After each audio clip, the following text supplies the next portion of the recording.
Bonjour à tous et à toutes, je me présente à vous, je suis Nicolas, passionné d'immobilier et adepte de la location meublée saisonnière depuis de nombreuses années sur la commune de Limoges. Vous trouverez sur mon blog conseils et astuces, qui est Locastus, concrets donc pour développer votre activité de loueur en toute simplicité. Aujourd'hui, je souhaite aborder avec vous les différents moyens de paiement que vous pouvez être amené à gérer, que vous fassiez de la location saisonnière donc via des plateformes, sinon en direct quand vous êtes amené à faire des locations par Le Bon Coin, par votre propre site web ou tout autre moyen. Donc aujourd'hui, il y a plusieurs moyens d'encaisser vos réservations. Alors les plus courantes pour les plateformes en ligne, c'est le virement. Donc en définitive, qu'est-ce qui se passe? Airbnb, Abritel, Booking peut vous proposer différentes formes de paiement. Donc en gros, le client, lui, va payer avec sa carte bancaire ou une carte bancaire virtuelle. La plupart du temps, c'est le site ou la plateforme en ligne qui récupère les fonds et derrière, celle-ci peut vous la restituer de différentes manières. Alors par exemple, Airbnb peut vous proposer de faire un simple virement bancaire dans les 24 à 48 heures qui suivent l'entrée dans les lieux de votre locataire. Ça peut être également virer les fonds sur un compte PayPal. De la même manière, Booking propose deux types de paiement. Alors, soit le paiement géré par Booking, auquel cas le versement de votre loyer, par exemple pour le mois de janvier, si on part sur cet exemple-là, les loyers perçus par Booking entre le 1er et le 30 janvier vous seront versés début du mois suivant. Ou alors pourra vous proposer tout simplement de recueillir les coordonnées de carte bancaire de vos clients pour que vous puissiez derrière gérer le paiement de vos clients à chaque réservation. Donc c'est un moyen aussi qui est fait, en tout cas moi que je fais quand je passe par Booking. Je passe par la gestion par carte bancaire. C'est le cas aussi pour mes clients, pour ceux qui veulent passer par mon site internet en direct. Sinon, la plupart du temps, le plus simple, c'est de vous faire virer vos fonds. Alors, j'ai constaté, pour m'intéresser un peu au sujet, en tout cas sur la ville de Limoges, pour la plupart des propriétaires ou hôtes qui mettent leur appart en gestion ou du moins en location sur Booking, beaucoup d'entre eux, la plupart, alors, 3 propriétaires sur 4, si j'ai bonne mémoire, entre guillemets, font gérer leur paiement par Booking. Donc en gros, c'est Booking qui reçoit les fonds des clients et les reverse le mois suivant après que cette phase de gestion soit effectuée. Comme je l'indiquais à l'instant, les loyers de janvier sont versés en février, février en mars, etc. Donc voilà comment ça se passe.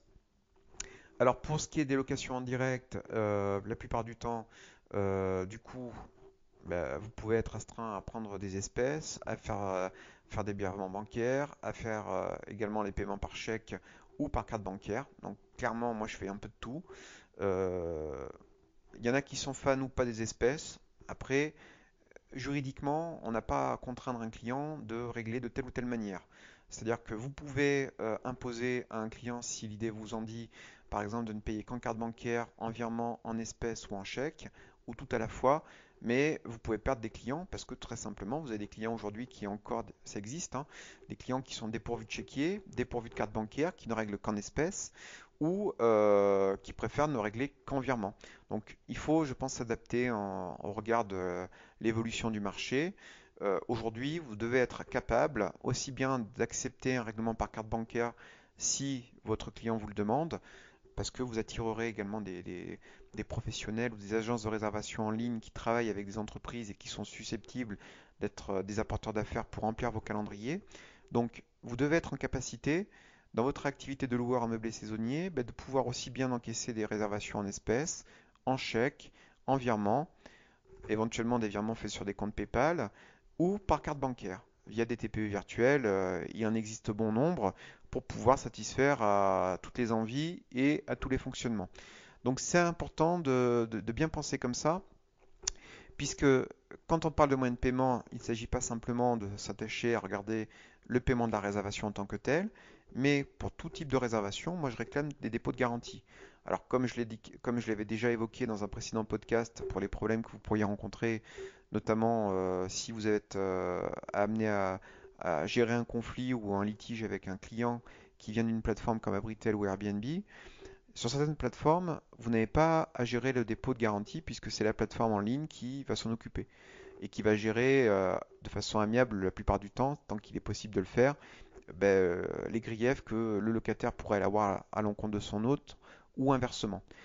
En tout cas, indépendamment des plateformes en ligne que sont Airbnb, peut-être Abritel, je crois que c'est eux aussi qui gèrent le. Je travaille moins avec eux, mais le dépôt de garantie. Par exemple, Booking, eh bien, va se décharger de toute responsabilité. Au propriétaire de demander un dépôt de garantie, soit par un chèque, soit par espèce, sinon par une empreinte de carte bancaire. En tout cas, c'est des éléments qui doivent être affichés dans l'annonce, comme les conditions d'enregistrement, comme je l'avais évoqué dans un précédent podcast, si vous en faites faire systématiquement entre chaque location. Donc c'est important de le savoir. Vous devez en tout cas vous adapter à une clientèle aujourd'hui qui peut réserver de différentes manières.